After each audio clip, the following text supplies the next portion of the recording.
నాటి తొలి ముఖ్యమంత్రి కేసీఆర్ గారు ఏం మాట్లాడినారు?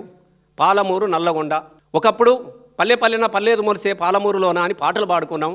శేతానమేడుందిరా తెలంగాణ సేలన్ని బీల్లాయరా అని కన్నీళ్ళ మీద కైగట్టుకొని ఉండుపైలంగుండు అమ్మ మాయమ్మ బొంబాయి పోతున్నా అని చెప్పేసి బొంబాయి బస్సు కోసం దరఖాస్తులు పెట్టినటువంటి పాలమూరు జిల్లాలో ఇలా మళ్ళీ కొంచెం ఊపిరి పీల్చుకున్నది బతుకుపోయిన బిడ్డ మళ్ళా మన దగ్గరికి వచ్చినాడు, పాలమూరికి వచ్చినాడు, నల్లగొండకు వచ్చినాడు. రంగారెడ్డిలో ఇప్పుడిప్పుడే కొంచెం పుంజుకుంటున్నటువంటి పరిస్థితి నుంచి వలసలు పోయే పరిస్థితి ఏర్పడ్డది. కాబట్టి పాలమూరు, నల్లగొండ, రంగారెడ్డి, పాలమూరు ఎత్తిపోతల గురించి కొంచెం మాట్లాడండి అయ్యా అన్నాడు. మాట్లాడద్దా మరి? ఎండిపోనా పాలమూరు ప్రజలు మళ్ళీ వలస పోనా?